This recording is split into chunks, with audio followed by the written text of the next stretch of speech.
Excuse me? Yes, sir? Say, what's that tape you're playing?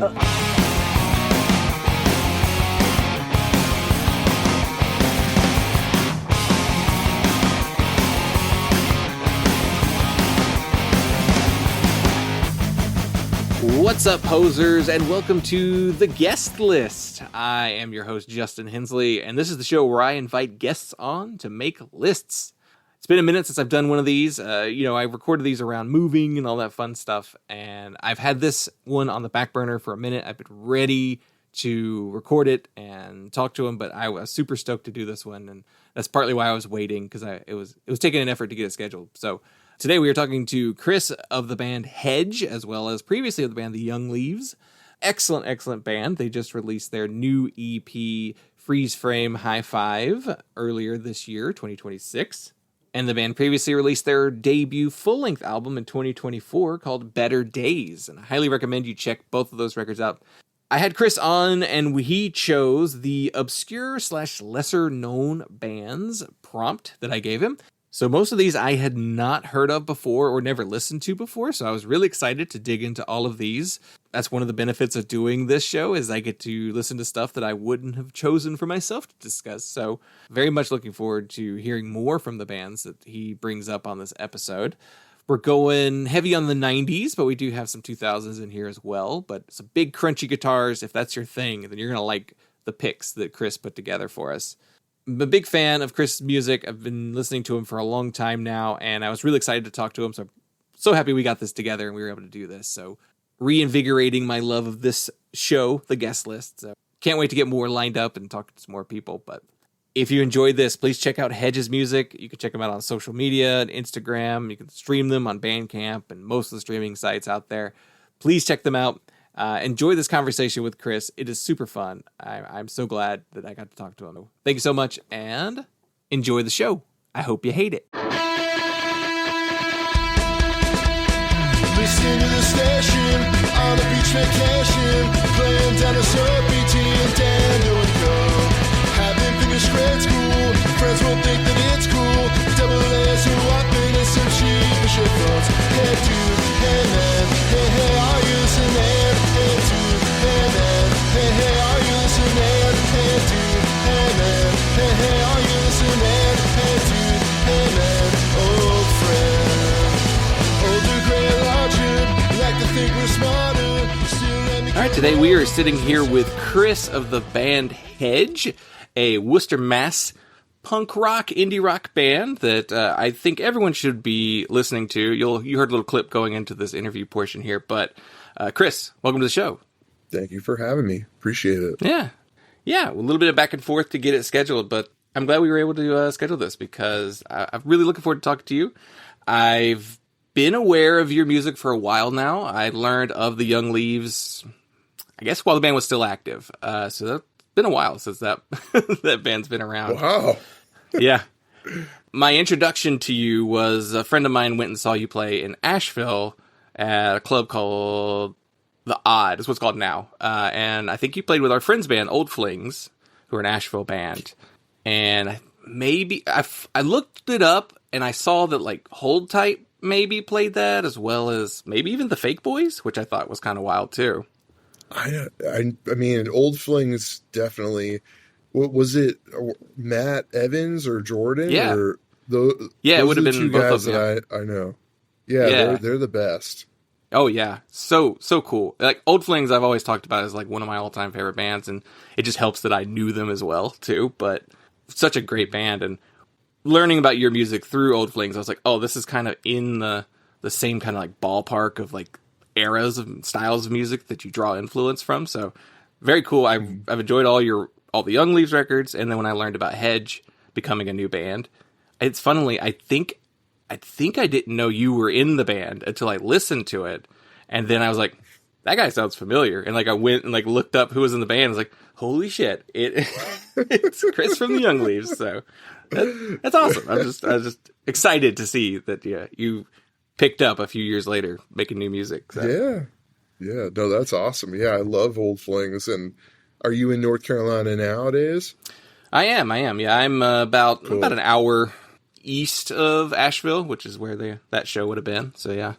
Cool. Yeah, we loved it there when we went there a couple times. I don't know if I'll Yeah. ever be back, but it was pretty awesome. Yeah, I thought it was really cool. I take any opportunity to bring up old flings because I feel like they were so overlooked just because they were so short lived. But yeah, so we like to get to know the guests on here before we start working on our list, and I kind of start pretty basic. You know, we mentioned you're from Massachusetts. Is that where you're from originally? Yep. Born and raised, forever stay. Yeah. So yeah, you're still there then. When do you think music really entered your life on like a personal level, like somewhere where you just like, I am into music now? I mean, probably the earliest I can remember being super into it was probably when I was like 6 years old, probably. I think my dad was really into like rock radio at the time, and that ended up turning into me being really into Dinosaur Jr. when I was like 8 years old and stuff like that, and the Lemon Heads and Buffalo Tom and all these like kind of local bands or regional bands that were around. But yeah, I started becoming like really obsessive with it when I was probably around like 7 or 8 years old, taping stuff off the radio and stuff, and that's when the whole thing started, I think. Yeah, I did the same thing too, you know, taping things off the radio, and that was always fun because you had to like run to get to that record button and make sure that you could get as much of the beginning of that song as possible. Or like the DJ would talk all over it and you're just like, shut up, I want to hear the song. But yeah, it's funny because that's like a really fun aspect of living in, you know, cassette era, radio and cassette era. And it's like, Yep. it's kind of lost because like everything you can just pull up right away. And I'd say it's probably easier to be able to just conjure up anything you can find, but it did make finding things a little more special back then, you know? Mm-hmm. Yeah. So when does that interest, so yeah, you mentioned the Dinosaur Jr. and stuff. So when does that turn into starting to play music? I started playing drums when I was 11, and then I started playing guitar when I was 12, and like got into high school, formed a couple of bands. They were all very like specific eras of music. Like one, I tried to be like Pavement. One, I tried to be like Dinosaur Jr. And then I guess the other one, The Young Leaves, I tried to be like Dinosaur Jr. again. but that was kind of when it all like, I guess, started in high school was when I like started taking it, you know, into the band space and started playing music that way. Any bands that we maybe would have heard of prior to the Young Leaves? Oh, gosh, no. Just the Young Leaves. I started the Young Leaves when I was 17. So prior to that, it was just it was ripping off Pavement and Cap'n Jazz and then trying to figure out how to sing and play guitar at the same time. Yeah, which I imagine like trying to rip off Cap'n Jazz, like that would make playing and singing extra hard too. Yeah, definitely. I was never coordinated enough where I could play and sing at the same time, and it was just like I never really even tried hard. It was so daunting that I was just always afraid to try it, and I was just like, nah, I'll just play bass back here. I'm good, you know. Yeah, I feel that. So there was I guess we could talk about the Young Leaves briefly, but you know, you put out what 2-3 LPs and a handful of like EP singles. Yeah, and was Jumpstart a label you were involved with? We after we recorded our third record and put that out, we signed to Jumpstart, and then we went and recorded like 13 songs, and I just could never like the production value. It just I didn't like the way it sounded, so we never put it out, and then we tried to re-record it again, and then just by that time I broke the band up. So it's this fourth mysterious album that never came out, but that was supposed to come out on Jumpstart back then. Yeah. Yeah. It's interesting. I wonder how many completed or mostly completed records are out there from bands that never released them due to what you said, just being unhappy with production or label woes or anything like that. It has to be thousands of records like that. Tons. Yeah. I don't think any of them are on this list, but Well, one of them could have been almost was on this list. Actually, two of them are almost on this list. Yeah. But we can talk about that later. Yeah. Yeah. So, Hedge is your current band, and there was a considerable amount of time between the Young Leaves and Hedge, which I didn't do the math. 2015 to 2023, there was no activity, and then I started playing music in 2023. I had a record all ready to go, so we recorded it, and then it just came. We managed to get it out on vinyl in 2024, and kind of that was our like introduction to the world kind of thing. Yeah, which I feel like is kind of a statement, you know? Like, most bands don't just drop a full album as like the first thing they put out. Yeah, it was definitely, I don't know if I love that we did that or if I hate that we did that. I hear that you're supposed to put up music now, like one song at a time. I guess that's the way to do it, to get the attention of everybody. And we just put out a slab of 11 of them without anyone knowing who we were. You know, I mean, I guess a lot of times, bands don't do it because they just don't have the songs. And I would assume with a considerable amount of time between bands that you were writing fairly, somewhat during that time period. A little bit. I mean, a lot of the songs on Better Days were written that year, but whenever I've been in a band, I do write a lot. So like the EP that we just put out was actually 2 songs that were going to make a record and 4 B-sides. And we just like went into there to record 1 song, and it turned into 6. But we have like another record that's already written that we're working on right now. We have like 7 of the 11 songs ready to go. Yeah, I feel like when I write a song, they come in bunches. And so that made it putting an album together like really, really easy. Because I was like, well, I have all this stuff. Let's just choose 11 of them. And yeah, it tended to work like that. And you had released records prior, so it was more of just like getting on the bike and just shaking the rust off more than starting from scratch. Like, you knew how to make a record. You've done it plenty of times. So yeah, I guess it's a little different. It's not your first band. It's not your first record. So yeah, coming out with an LP first I love that, honestly. That's like a really fun way to be introduced to a band. Like, oh, a whole record to check out. That is awesome. Yeah, well, then I like the decision that we made. Yeah, if you're down, I'm down. I'm for it. Yeah. Yeah, it seems like you guys do write pretty quickly, because I want to say it wasn't even that long after the record came out that on social media you were talking about like, oh yeah, we're already working on the next one. Like, so, putting something together, I guess is the bunches. You get that burst of creativity that is driving you forward, which is really important in the early stages of a band. And now you're a few years into it. So yeah, definitely. There was a slight member change up during between the record and the EP, and a new drummer in the band. So how was it playing with? I didn't write down their name either. Your new drummer, Rainy Days, I think is what you have him listed as. So we've had so we're on our 3rd drummer. So Better Days was recorded with Julian, who was in the band for a bit, and then we changed Julian for our friend Rainy, and then Rainy was in the band, and then she was kind of a fill-in, and then she recorded with us, which was awesome. And then now it's Cody, who's been in the band since December, and it's kind of crazy how we just got. I mean, he's the best drummer I've ever seen in my eyes, like in real life. And yeah, I mean, he's just picked up stuff super quick. We started playing shows really immediately. He's just a whole different vibe. When we play live, like we try to play, like we show up and say, hey, we're Hedge from Worcester. And then we play like our first song and we play 13 songs without stopping. And he's like able to do that, which has been kind of cool. Like he just doesn't stop. But yeah, no, we feel super fortunate. We've had 3 great drummers, and it's been really a smooth transition, like all around. It can't really ask for better than that, really.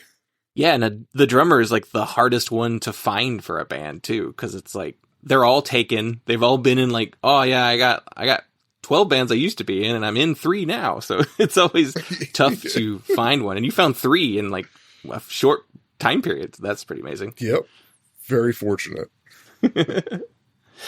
So both the LP and the EP were released by you, right? Self-released?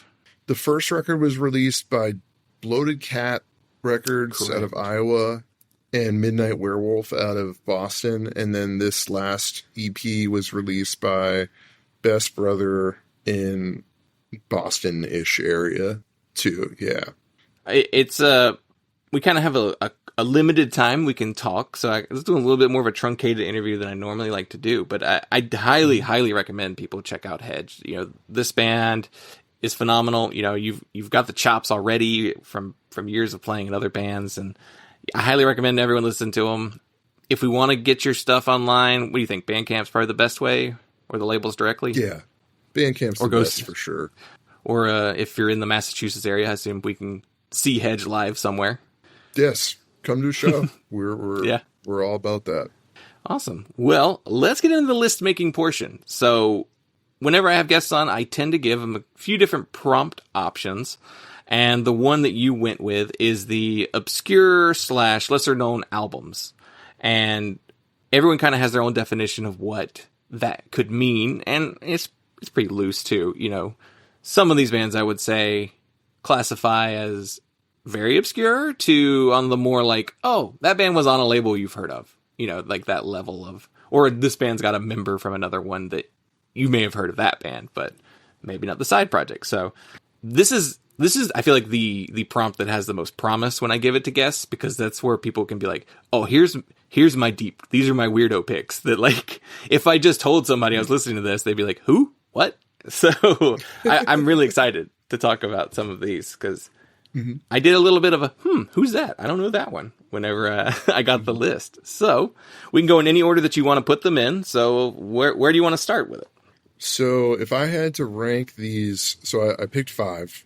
Of these 5, I would say the ones that I guess the one that I probably listened to the most would either be Loomis's You're No Tiger Meow Meow Meow, Vitreous Humor self-titled, or Rock Collection by Pond. I'm a big fan of the Loomis album. I feel like that's an album that I've never met any person that I know who's ever heard it. I discovered it off a blog called Willfully Obscure back in 2008. And it was recommended as an album that kind of sounded like a little bit like Superchunk or Arches of Loaf and like Sunny Day Real Estate. And so I'm a big fan of like the North Carolina like indie rock scene from like the Chapel Hill era in like the 90s. And so that spoke to me. I checked it out and I've been pretty hooked on it for, I guess now, 18 years at this point. But that would probably be maybe at the top of this list, believe it or not.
This was a really fun little discovery. When you sent it to me, I think you mentioned like, oh yeah, it's pretty obscure. You might not be able to find it. And then like I found it on Bandcamp immediately. It's like, oh, it looked like they had just like fairly recently put it up within like a year or two. So it's just kind of funny timing on that one. But yeah, I knew nothing about this band. A Madison, Wisconsin band. Yeah. When I was listening back to it, I definitely got that 90s merge, 90s sub pop, like that crunchy that crunchy lane of Sub Pop, because Sub Pop kind of had a lot of different sounds going into it. But yeah, like the poppier direction. There's like I definitely hear the super chunk in there too. Yeah, it does just feel like something from that era, but it kind of is. This record came out, what, 96? So you found it 12 years after the fact, which is wild too. I love finding records like that, where it's just like, oh, look at this gem that, I just found on a blog somewhere, because like somebody bought a CD of it 10 years ago. And yeah, I did see that one of the members actually just passed away in January. It was which one? Mike Chubbuck, guitarist and vocalist, is what he's credited as. Oh wow, okay. So, like, just a few months ago, which is wow, wild. Yeah, maybe that's why they put it up, because I know for a long time, this has never been available in streaming. They had so they have another album on their Bandcamp called Tender Meats and Moments, and that is actually an example of an album that never came out. That album was recorded by them after this, and the label they were on, which was like a major label or subsidiary of a major label, dropped them. So it never came out, and then 2012 came around and they put it online. I was pretty excited about it because I had been 4 years deep into being a Loomis person. But that's an example of that. I never talked to Mike, but I talked to Dave when I discovered it right around the time I was turning 20. And I reached out to him on Facebook and was like, I just learned about your band. I heard you were in a band before this called Sandbox or Lunchbox. And can you send me that? And he did, which was really cool. So he sent me like some demos from his band before this. And super, super nice guy. But yeah, the vibe I got from it when I first heard it was like, it was vaguely emo. I think the first song is like pretty Conquistador, which is like I'd say if you're choosing one song to listen to on it, maybe try that one out. They kind of remind me of this band from North Carolina in the 90s called Small. I'm not sure if you're familiar with Small or Small 23. They were like kind of like a third wheel in the Chapel Hill 90s indie rock thing. They had originally Eric Bachman was in it from Archers of Loaf, and then Chuck Garrison, I think, from Superchunk was also in it, and they both like branched off to do their own things. But they kind of were like pop punk in a way, but like with like the guitar work that you'd hear in that kind of 90s indie rock thing. They remind me a lot of like J Church, but like with Superchunk guitar. And I think that Loomis kind of has a little bit of their vibe in certain areas. Yeah, and so, this was right up my alley when I first heard it. But I think it has this 90s emo undertone to it, where the vocals are like really like kind of whiny and like off kilter. And there's definitely some like slower parts and some more like twinkly parts that I think you probably would hear in like Sunny Day Real Estate or like that Diary record or something like that. But yeah, I've never met anyone that's listened to this record before. I'm looking at the Bandcamp now, and the 7 people that liked it, one of them is Julian, who I showed it to from Hedge. So yeah. They don't really have a lot going on here, but yeah, this record is one that I've listened to a lot, and I recommend to like anyone that is looking for that kind of 90s indie rock, pseudo pop punk sound.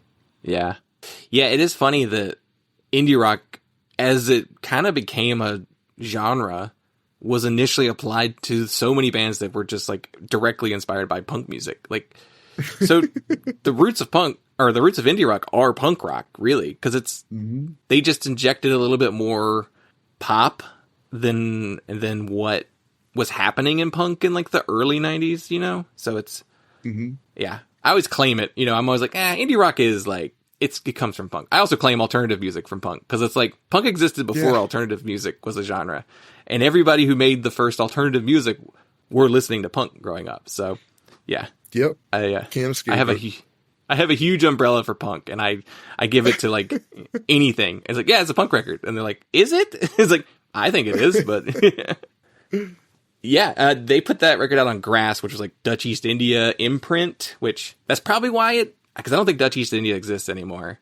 And I know Grass definitely doesn't exist anymore. So yeah, I wonder if it was one of those things where it's like in limbo forever and they were just like, we can put it up. Nobody's going to know. Yeah, I think so. They went, believe they opened for Creed or something. There was definitely I think that the Grass put out Creed's first record, My Own Prison, I think.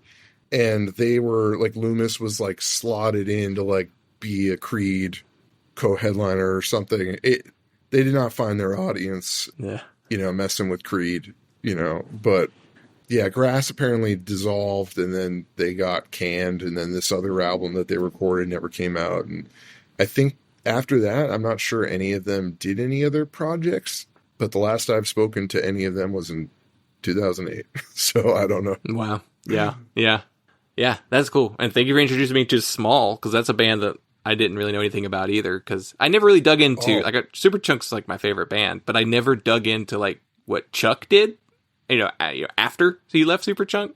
Mm-hmm. So it's wild to see, him and Eric Bachman. I have to check they had 3 records. I have to check those out and see how they sound. True Zero Hook is the place to start. And then they have an EP called Cakes, which has Eric Bachman on it. And he writes like half the songs. There's a song on that record called, oh my goodness, how do I not remember it? But it's one of my most played songs ever, but I can't find it anywhere. I can only listen to it on like YouTube, but I'll send it to you. You should definitely check them out. If you're into Superchunk, they're like kind of like a poor man's Superchunk. Okay. Yeah. With Eric too. Yeah. Cause I love Arches of Loaf as well too. So that's like wild combo there. Yeah. I just saw Superchunk 3 weeks ago. And this year is the 35th anniversary of No Pocky. So they're playing like, I think they said they played all of Pocky on this like 4-date run they just did across all the shows. Wow. So like they pulled out, when I saw them, they were like, we haven't played this song in 30 years.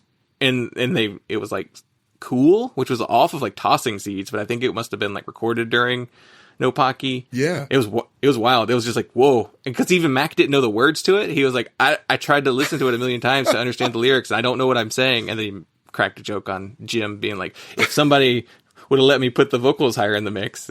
But yeah, it was wild to see some of those songs. Like, that is cool. So if they play near you this year, expect to see a bunch of Pocky songs.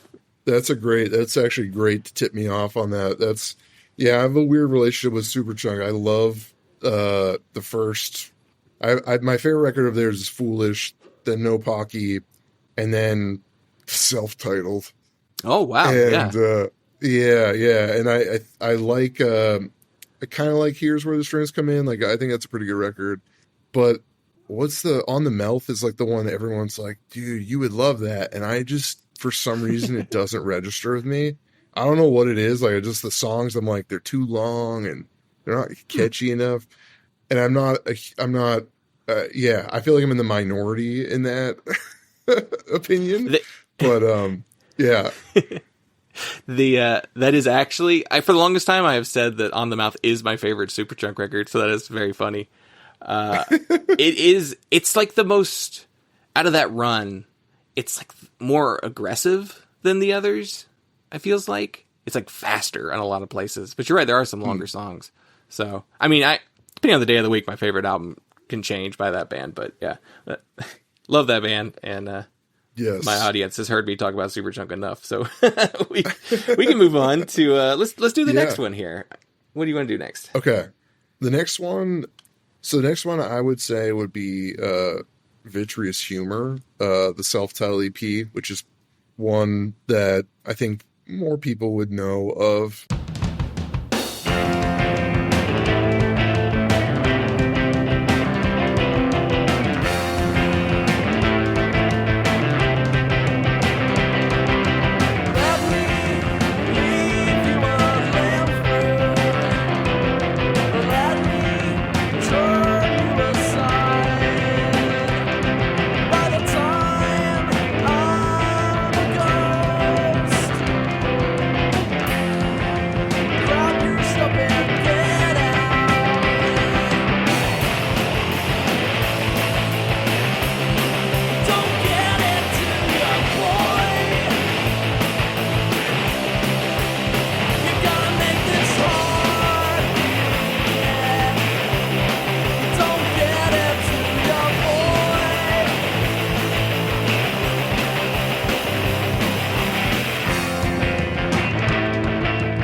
Had you ever listened to this one before?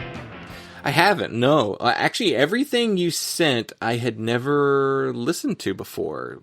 One of them, I was like, oh, how did I not hear this already? But we'll get to that one later. But yeah. Okay. All these were like fresh to me. And when I first saw the list, I was like, I don't know any of these. This is going to be deep. But then, yeah, seeing who, where they came from and who's in bands, I was like, okay, I see connections here. But yeah, didn't know anything about this one. Yeah. So this one is one that I think, if I'm a big 90s emo head, or at least in concept, in theory I am. I find that period of music just extremely interesting because it was kind of like indie rock that people just decided was emo. Like bands like Mineral and Christie Front Drive, they shared a lot of influence by Superchunk and like other indie rock bands that were out at the time, but people just like referred to them differently. So I've always been fascinated with that. Vitreous Humor is kind of an interesting one to me because I think they're the first release by the record label Crank that would later go on and put out stuff like Mineral and Cursive too. I'm not a Cursive fan, but they put out a Cursive record. But I love this record because A, it's short, which is cool, especially in emo. There's usually a lot of kind of 10-minute songs and stuff, spoken word parts, and there's nothing going on in this. This is, to me, the perfect example of an indie rock record that's been labeled emo. And I think that mainly sounds to me a lot like Sonic Youth. There's a lot of Sonic Youth influence, I think, in the guitar parts. I think it's very like Arches of Loaf adjacent to, there's definitely a Superchunk influence there, and kind of a Nirvana influence in some of the choruses, like in the first song, Sheets or Esses, like the guy is like kind of screaming like Kurt Cobain would. It's not revolutionary at all, but I think that it's very consistent and catchy and good. And they broke up shortly after this. And I think the only thing they were ever known for was Nada Surf covered one of their songs and had a hit from it, Why Are You So Mean to Me, which was not a Nada Surf song. That was a Vitreous Humor song that they were convinced to record by a major label. But yeah, I love this record. Yeah. Yeah, I didn't know this one. I was looking at the Crank catalog, like, at least what's listed on Discogs, and I was like, oh yeah, this label's like, One Line Drawing, Fireside. Yeah, you mentioned Mineral. Yeah, it's kind of a mostly emo label. It looks like Boy's Life in here. Yeah, I guess I do hear a little bit of the emo in there. I did hear like some noisiness though. I guess that's where you're hearing the Sonic Youth. I heard, I guess, a little bit of like Chicago noise rock in there a little bit. Like it's not super Albini-ish, but it's just like the certain type of riffs they're playing. I get that. Or even some, it just popped into my head. Blank, lost it. It's got away from me. But yeah, definitely hear some of that crunch and a little more angularity, I feel like, to this EP than compared to the other ones you picked. I was looking a little bit into this band, and I was surprised to see in the past members, they had Greg Anderson of like Sun fame and like, all the Southern Lord records and all that stuff. It's like that dude popped up in everywhere. That's amazing. Yeah. I don't know if they would fit on a bill with Sun, but it's crazy to me that they would share a member. They did tour with Arches of Loaf. So, I mean, I've mentioned Arches of Loaf 100 times already in this conversation, if you can't tell. But they toured with Arches of Loaf, which I think would have been such a cool lineup. Yeah. This record is awesome, and I think overlooked in the grand scheme of Crank Records catalog, I think. Yeah, it's listed as an EP, but it is collected together online as like an EP with like a live set or something like that as well. So it's a longer album length thing. But as far as an EP goes, it is on the longer side, so it's not like a super duper short. So it kind of works like as almost a mini LP in some ways. But yeah. Oh, I do remember what I was thinking. I got some like Crown Hate Ruin in there for some reason. Like I was getting a taste of like the Louisville sound, from that era. That mathy kind of noisy stuff. So yeah, that was the good one. I was thinking totally see that. Yeah. I wouldn't be surprised if they were fans of that. Well, we can move on to some ones that you have not mentioned yet. So where do you want to go here? So I think the next one would be, I'd probably go with Pond Rock Collection. You were the astronaut in my only shot. Seems so far away at night, but how you shine like a new car.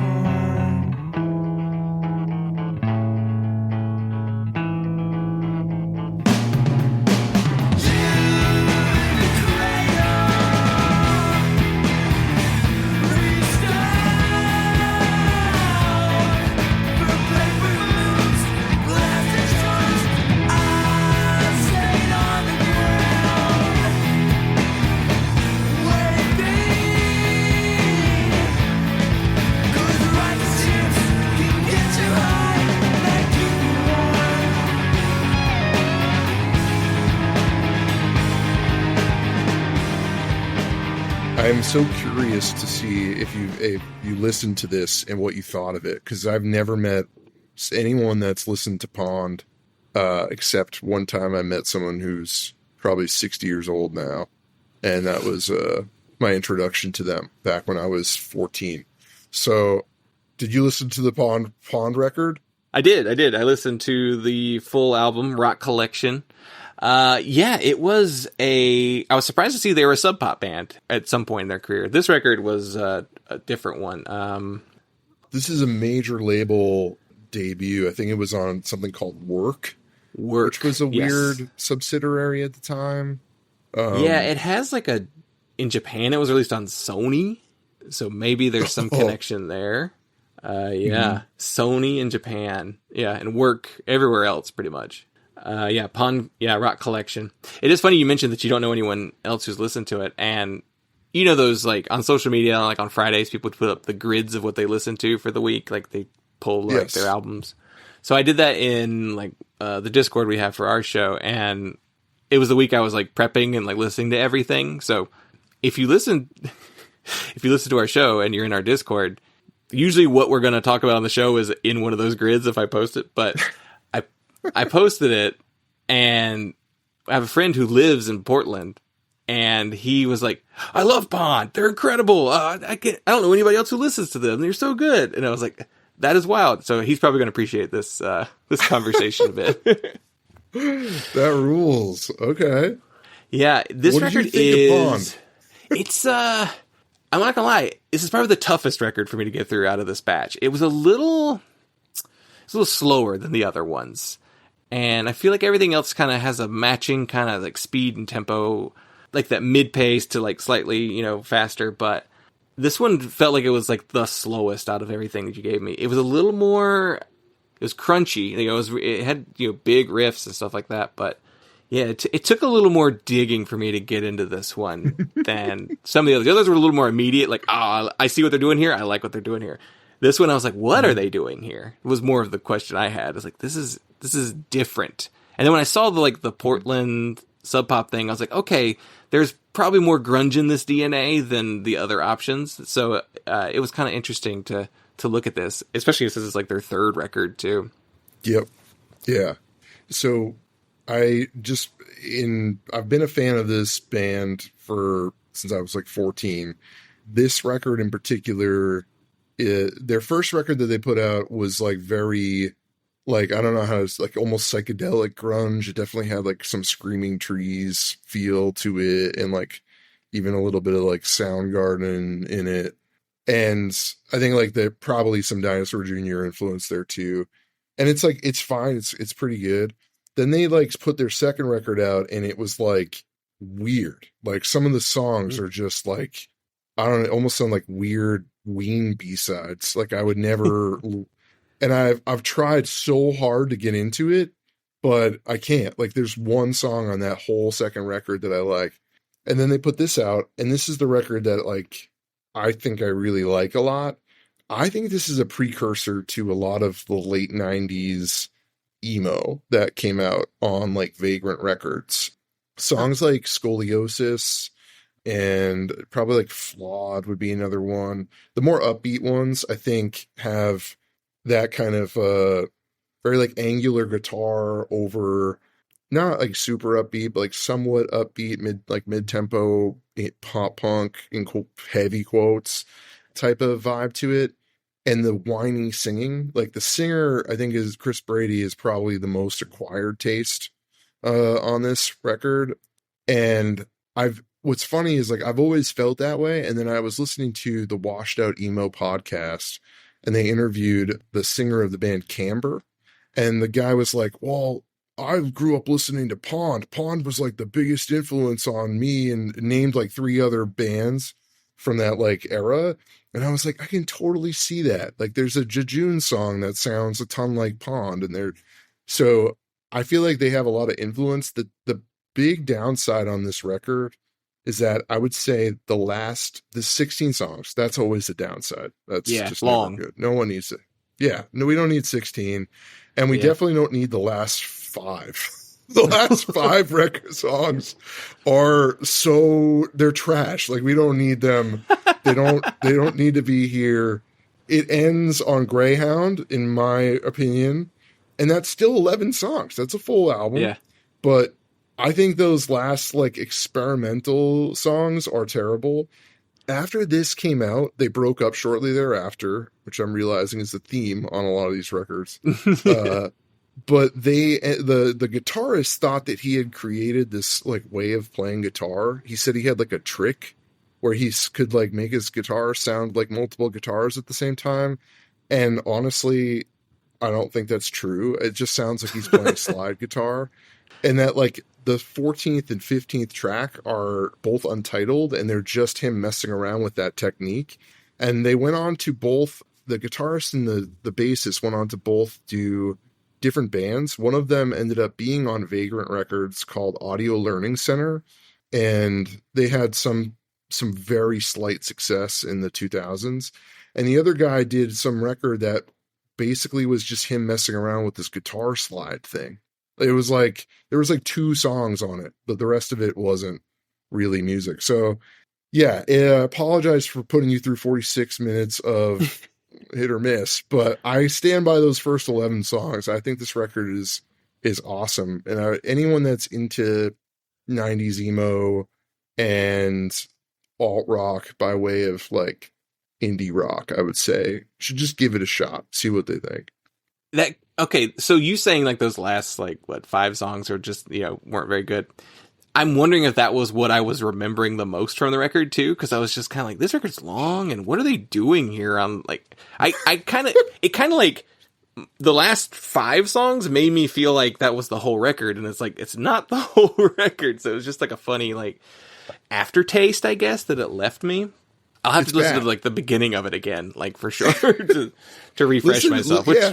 Listen to a few of the choice cuts and tell me what you think, because the other thing that's really cool about them is the bassist Chris Brady plays only chords, and the guitarist is kind of doing like an upper register thing the whole time, which I think is like fairly unique. I think the only other band that I know that does that is like Ned's Atomic Dustbin, and they have 2 bassists, not even a guitarist. Yeah. So, but yeah, I didn't realize how much I hated the last 5 songs until I reviewed it a couple days ago.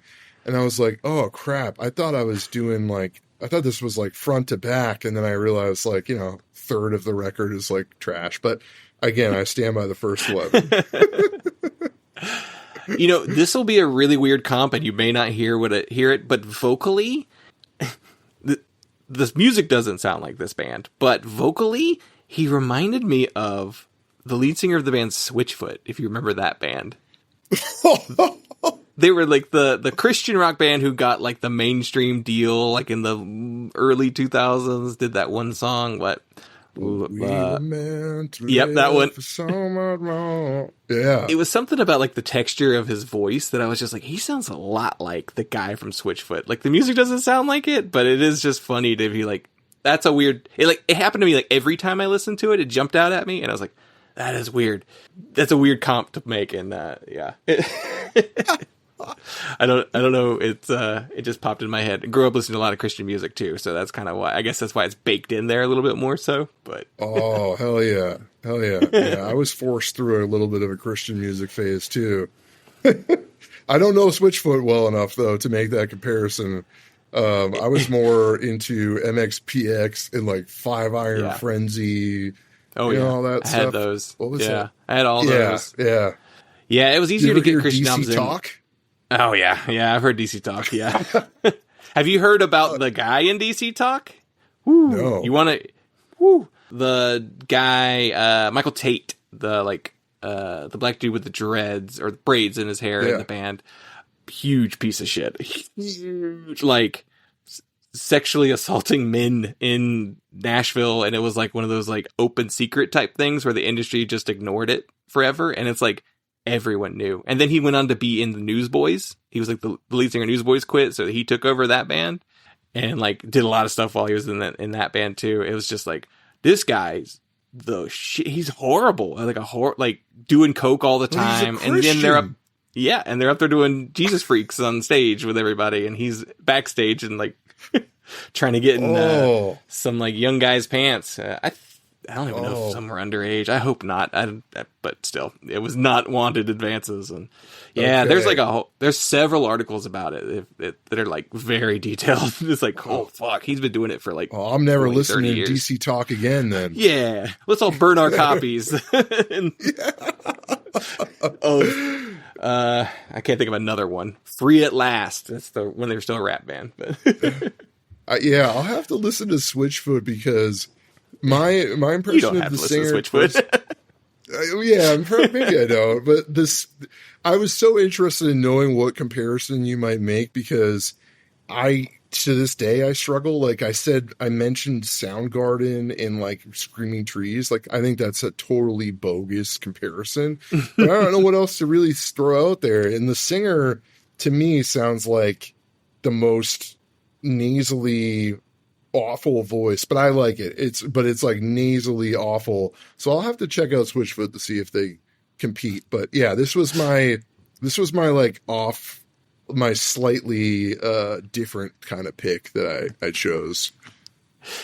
I will say, if you do try anything Switchfoot related, go for like one of the first two albums or so where they were a little more like 90s, mid 90s kind of like alternative rock, a little more like pop rock sounding.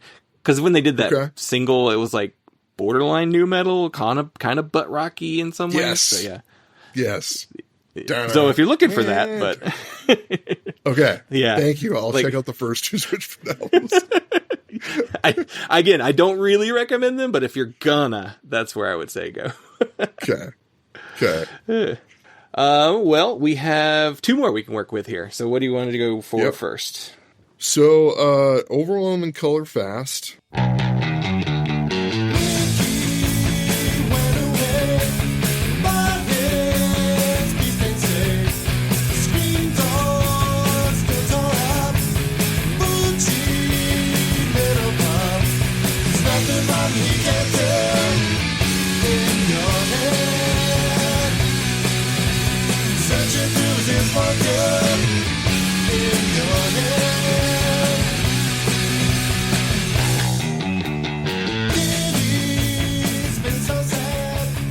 Had you hadn't heard them before? No, and when I did actually post that grid too to my Blue Sky, and the past guest Tim from Pop Kid Records, he was like, "Oh, that Overwhelming Colorfast record's amazing. That's so cool that you listened to that." And I didn't, I wasn't giving away that I was listening to it for a show yet, but yeah, I did listen to that one as well, and it's probably my second favorite out of the ones you chose. Okay. Mm-hmm. That's to say the next one's my favorite, but we'll get into that. Okay. But yeah. Okay. Yeah. So, Overwhelming Colorfast was another band that I discovered off the blog Willfully Obscure back in 2007. And this one was described at the time as basically Bob Mould singing for probably, I don't know, Sugar. It was basically like, this sounds like Husker Du. And so I listened to this album first. They put out 3 albums. And I think this album from start to finish is, I think, really good. Again, it's not revolutionary. I don't think any of their stuff is, and I don't really care for it to be. But this one was kind of interesting because it was a lot, the songs were a little bit shorter than their past two albums. The production quality, I think, was a little bit more stepped up. They do sound a lot like Sugar in this record. I think that the singer Bob Reed sounds pretty much identical to Bob Mould. I think you could confuse them on it, any day if you were to listen to it. I don't think there's a bad song on here. I think like my only criticism was that, maybe gets a little bit formulaic. Like, you're like, I think I might have heard this song before. Oh, I hadn't. But I think it's overall really strong. They're a band that I think has a lot of really great songs overall and a pretty consistent discography. So yeah, that's my take on them. Yeah. Like I said, this was, my second favorite of the picks you gave me. And yeah, I did lock on to that Sugar Husker Du kind of sound in there as well. I wasn't placing it because it came out a little later. It was like 96 when this one came out, so the production's not quite the same. Husker Du production was always, real rough. But yeah, the Sugar stuff from this time period is probably the closest. But yeah, this was a fun record. I knew nothing. I went through the bands too that the members were in after, and I was just like, I don't know any of these. This one was like the one that I had the least kind of like grasp on even what they were. I guess they were on Relativity prior to this album, which, that's a Sony imprint. So that's kind of big. You think I would run across more stuff like like that. But maybe it's one of those things where I just didn't recognize the name. But it's a kind of a memorable name, too. There's not too many bands with names that have Overwhelming or Colorfast in them. So... for anyone interested, it was on Headhunter Records, so that's what Cargo, I think, was their parent label. So a bunch of like some Rocket from the Crypt stuff and Jehu stuff came out on there early, it looks like, but interesting label. Yeah, this one had like a punkier edge, I feel like, than some of the other ones, which definitely spoke to me a lot.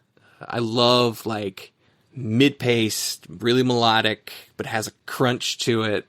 Punk, like that's like the thing that I am drawn to the most, and it's catnip for me. It's like I can listen to this all day long. I never get tired of anything like this kind of stuff, and this is definitely in that vein. Yeah, I think the guitar sound on this record is cool because it's clearly like like actual fuzz pedals, not just in the description. It's like the note articulation on this record is pretty bad. But in like the best fuzzy way. And it's distinct from how the two records prior to this sounded, in that these guitars were just so much more like committed to fuzz compared to like the more just contemporary like distortion sounds that they were doing in the earlier records. They had like connections to, there's a couple other records that I had thought about putting on here. One was by the Mices. The Mises, however you want to pronounce it.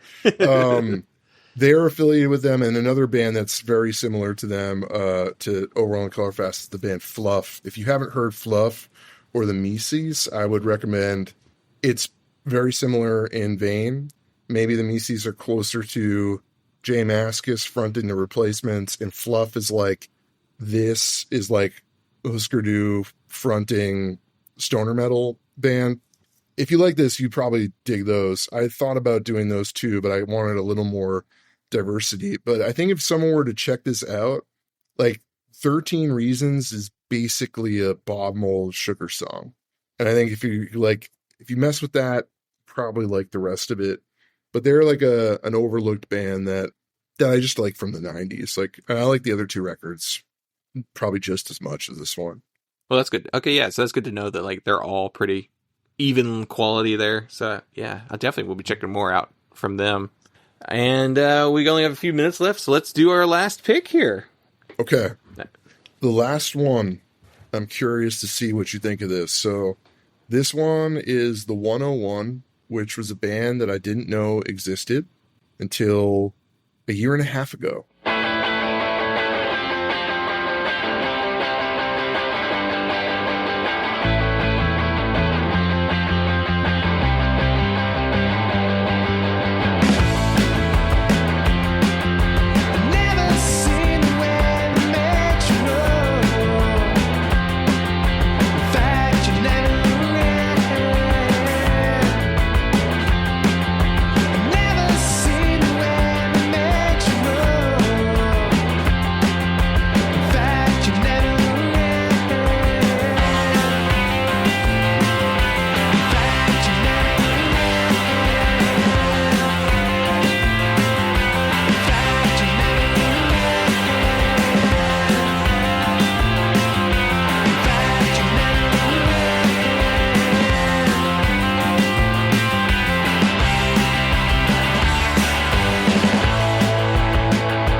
I am a 90s emo head, but I never bothered to check out most of the bands that came after the big ones that members were in. In this example, Eric Richter was in Christie Front Drive, which is a band that was, again, 90s emo band. A lot of people consider to be one of the better ones. And this record, apparently, he formed this band in the 2000s after moving to New York. And this is like a total departure from Christie Front Drive, in my opinion. This is like, the guitars are like very like Peter Buck, REM, appreciated, like picking guitar. And it's like mid-tempo, like more up-tempo than the Christie Front Drive stuff is. There's definitely a little bit of like a replacement-y type of vibe happening too. But the thing I like about it is the vocals on this record are like very true to what he did in Christie Front Drive. Like the lyrics, I think the first song has 2 sentences in it, but it goes on for 3 minutes and they repeat constantly. But it's so catchy. And I mean, there's a lot of repetition is catchy. And I think this record does that in spades. Like, I'm just looking at the track list right now. I'm not sure there's a song that I don't like. Even the more wacky ones, like the song Wife, where they use like a drum machine, is a good song. I feel pretty confident saying that. But I think this record from start to finish is awesome. When I learned about it a year and a half ago, I was shocked I had never heard of it. I'm also kind of confused as to why it didn't blow up bigger, because there's like an adjacent world in which like a band like Interpol could exist and do well. And like this could also do well and like skate by in like the New York City indie rock thing in the 2000s. But yeah, what did you think of this? I'm curious. This is a newer one to me, so I'm curious. I hinted at it, but yeah, this is my favorite record out of the batch you gave me. Like, I absolutely loved this. The 101, I feel like I'd maybe seen the name before. I know it for a fact, actually, I had seen the name before, but it never really registered with me who it was until I was listening to it. And I was like, I know this singer from something else. Like, who is it? So I went to the Discogs. I was like, oh, it's Eric from Christie Front Drive. Yeah, okay. Yeah, great. Love that band. And then I was like, oh, shit. This is one of those bands he was doing a couple years before. He did a band called Highness. Did you ever listen to that band?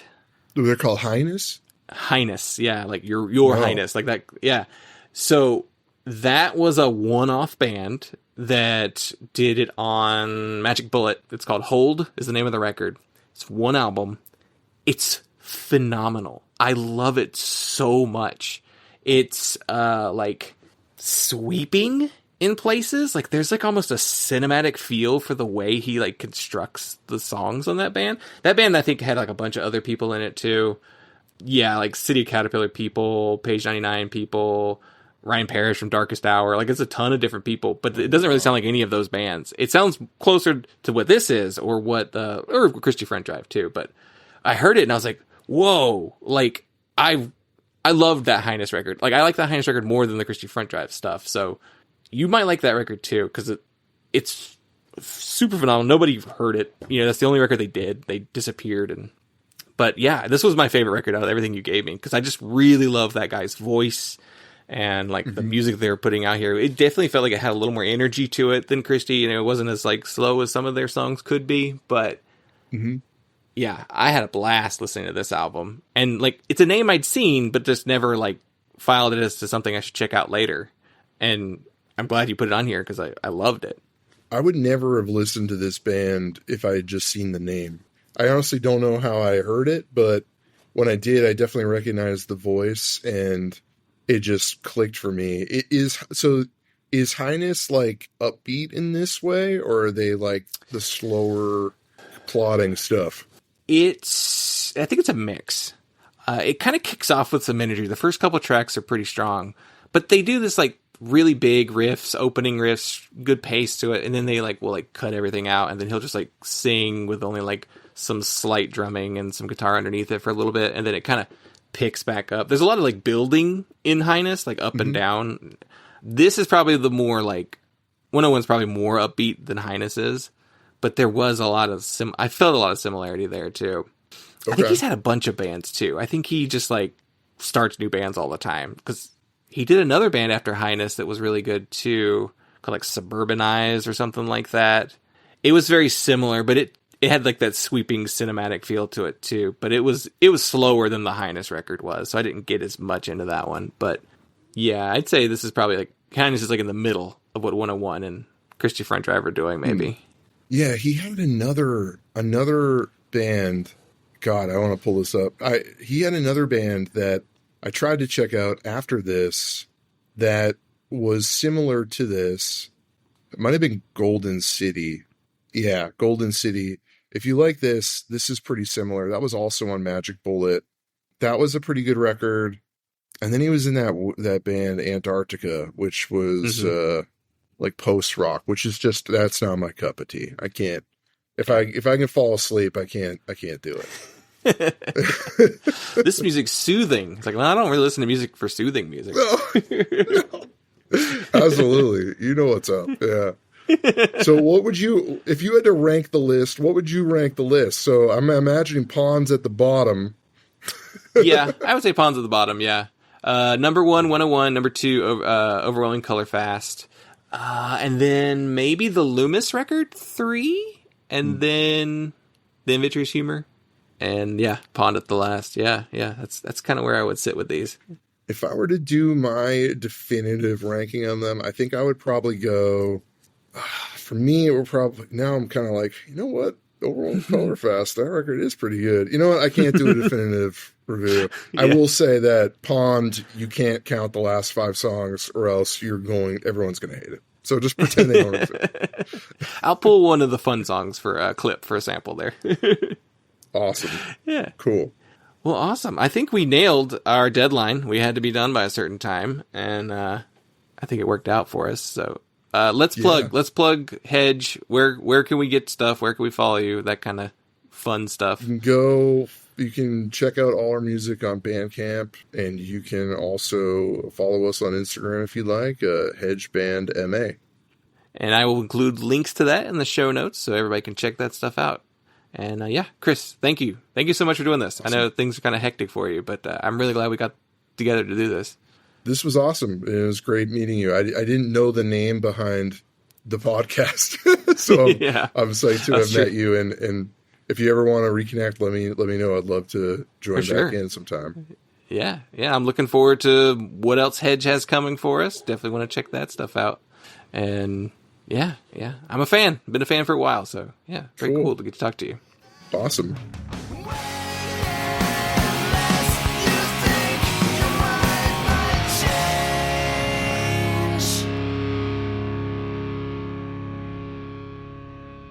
To order Forever Young by credit card or COD, call now